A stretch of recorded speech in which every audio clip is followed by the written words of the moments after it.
The latest BIMCO ISF manpower report, which was published in 2015, the forecast shortfall of officers was 16,500. Now, the problem with that is that there's also an oversupply or surplus of ratings. So the reality is what we're experiencing is a lack of quality, if you like, a lack of professional certification in the industry. What we need to do is readdress the balance and make sure that we have more seafarers pursuing higher quality, higher certificates of competency in order to fill the void that potentially we're facing.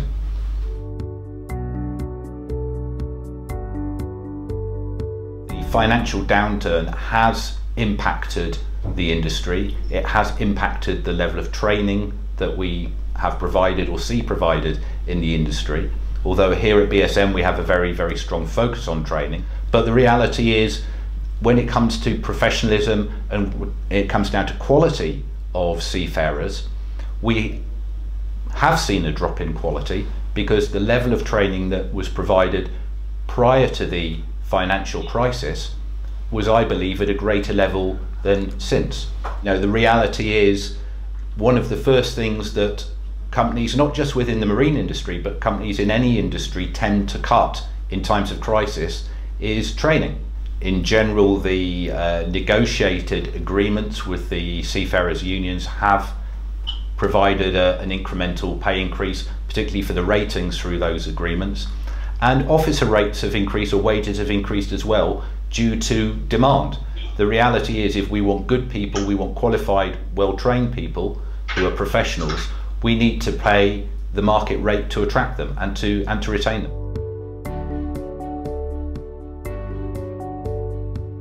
Well, with regards to being nationality blind, or we should be offering the same opportunities to seafarers of all nationalities depending on their quality, depending on their professionalism, that would be the panacea.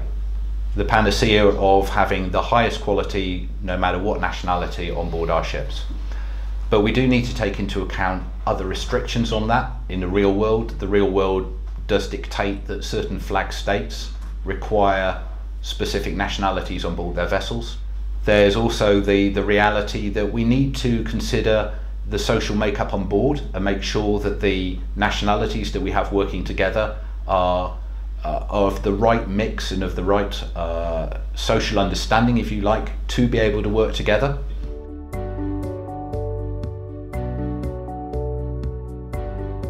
I think the change that has happened over the last few years is moving seafarers away from the manual traditional type of seamanship, if you like, to a more technological age where seafarers are now having to comply with multiple rules and regulations, international conventions.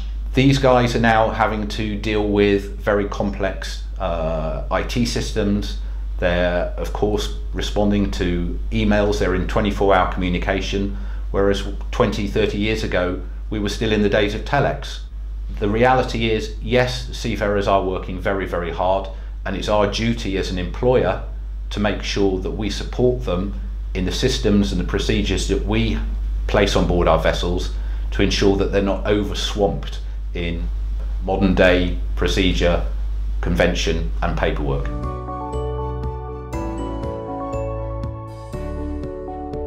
We need to provide support to all our officers on board and all our crew on board, and it's incumbent on the shoreside management to make sure that that level of support is provided.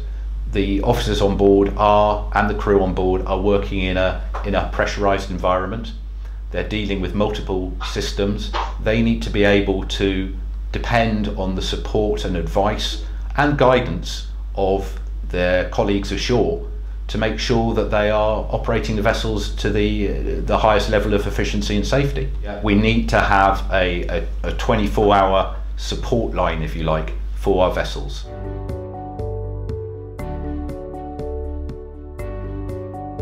The issues with regards to availability and retention are very much focused on treating our seafarers within BSM as individuals, as key components, if you like, of our business. The last thing that we want to do as BSM is treat our seafarers as items. Obviously, when it comes down to retention, we also need to consider what our seafarers actually want. And to enable us to do that, we are running an annual seafarer opinion survey where we ask our seafarers 30 main questions. Between 0 and 10, our seafarers on average said that 8.1, the score was 8.1 out of 10 on their happiness to be employed by BSM. These can be improved, but it set us a good benchmark now to continue doing the hard work that we're carrying out to make sure that these figures rise in future.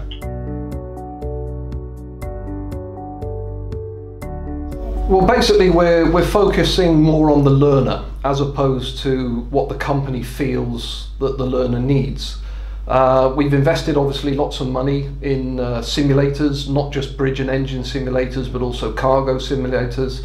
And it's got to be more relevant to what the seafarer wants. We can produce a matrix which will make a number of courses mandatory, but may not necessarily be relevant to what that learner needs. And it really does try to focus on the fact that the seafarer's on leave, that he's away from his family, that he has to attend certain courses during his leave period. So we also want to make that training period as enjoyable as possible, rather than a burden that people have to go through. When it comes to the simulators, we can look at this as a kind of giant gaming system, which is the way ahead with a lot of training that we're looking at the moment. It's decision making, it's scenarios, it's the results of what the people do in those situations and how they react to certain elements that we put in.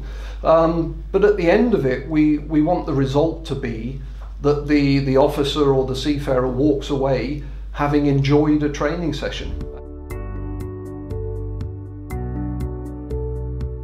The Seafarers Coming Ashore program is designed so that training opportunity is provided within the ship management centres. So there's an opportunity for seafarers who wish to come ashore and develop their careers ashore, because we need them ultimately, to come into a training centre in, if you like, a trainee position to understudy the current full-time positions, to gain experience and develop themselves, because it's very difficult initially for any seafarer just to stop working on board ship and start working straight away in an office environment.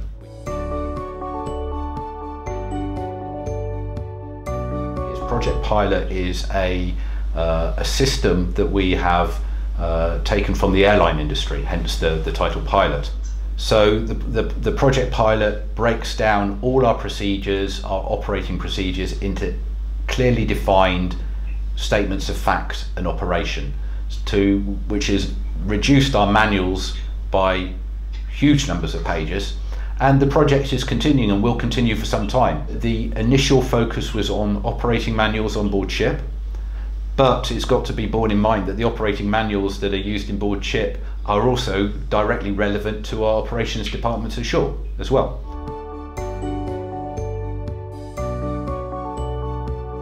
BSM is heavily focused on IT development, on system development to support our seafarers and our staff ashore. We have an in-house management system called PAL. They can look at their travel arrangements, they can communicate with the office through the mobile app.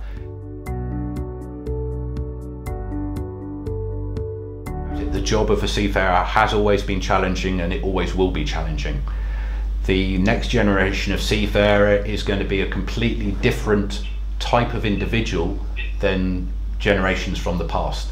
Much more IT and technologically savvy, used to working in a very high pressure, fast turnaround environment, dealing with information flow 24 hours a day. So the pressure is always going to be there. The way the pressure is generated or where that pressure comes from is changing. So the future generation of seafarer, certainly with BSM, has a very good career to look forward to.